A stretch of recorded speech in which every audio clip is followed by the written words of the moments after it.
Hello, and thank you for joining us for this ONC Live TV Peer Exchange.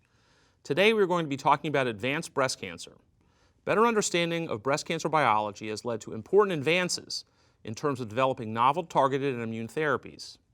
However, metastatic breast cancer remains an incurable disease for most women. As novel agents for treating advanced breast cancer continue to evolve, we need to continue to learn how to best use them, how to optimally sequence them, and how to safely combine them. In today's peer exchange, I am joined by several well-known experts in the field of breast cancer research.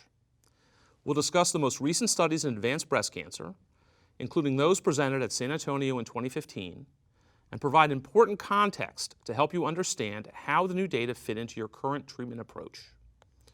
I am Adam Brufsky, and I'm a professor of medicine at the University of Pittsburgh and the medical director for the Women's Cancer Center at Magee Women's Hospital at UPMC and the University of Pittsburgh Cancer Institute. Joining me today are Dr. Sarah Hurvitz, Associate Professor of Medicine and Director of the Breast Cancer Clinical Research Program, and Associate Professor of Medicine in the Hematology Oncology Division at the David Geffen School of Medicine at UCLA. Dr. Joyce O'Shaughnessy, Chair of Breast Cancer Research at the Baylor Charles A. Sammons Cancer Center, Texas Oncology, and U.S. Oncology in Dallas. Dr. Hope Rugo, Professor of Medicine and Director of Breast Oncology and Clinical Trials Education at the Helen Diller Family Comprehensive Cancer Center at the University of California in San Francisco. And finally, last but definitely not least, Dr. Christy Russell, Associate Professor of Medicine at the University of Southern California in Los Angeles. Thank you to each of you for joining us today, and now let's get started. The management of advanced hormone receptor positive disease has evolved with data from several prospective studies helping refine the way we use endocrine therapies, including combining them with targeted drugs. Let's first review some of the data surrounding some of these hormone-driven breast cancers. And Christy, let's start talking, I think that, before we start talking about advanced disease, I think that at least at San Antonio, there were a few very interesting kind of abstracts, which kind of really are part of a theme, playing kind of for early stage disease in a way. And I think the real question now that we're asking ourselves is, who really needs to be treated with chemotherapy? What types of patients need to be treated? Can you comment on that a little bit? Absolutely. So we go back to 2001, where the National Cancer Institute came out with guidelines suggesting that all women with tumors at least over 1 centimeter that were ER positive should be offered chemotherapy. And that's the basis for these predictive and prognostic genomic tests being done to try to understand who may not benefit from chemotherapy. So there are multiple genomic studies and groups that have arisen, and probably the one that has the greatest amount of data at this point are those created by Genomic Health and the Oncotype DX score.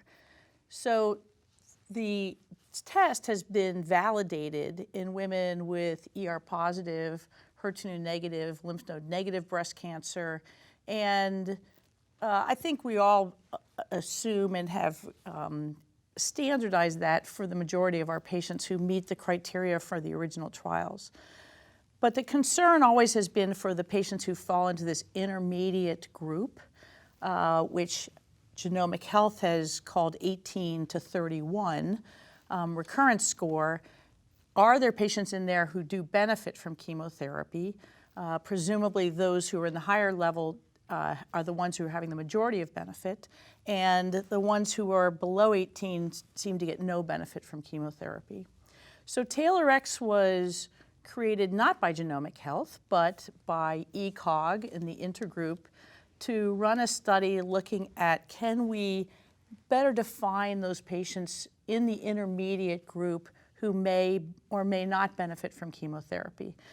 And so as part of that, the group redefined what they viewed as the intermediate group that they wanted to test the theory of endocrine therapy with or without chemotherapy. And rather than using the 18 to 31 that was the original data from Genomic Health, they brought the numbers down and called the intermediate group 11 to 25.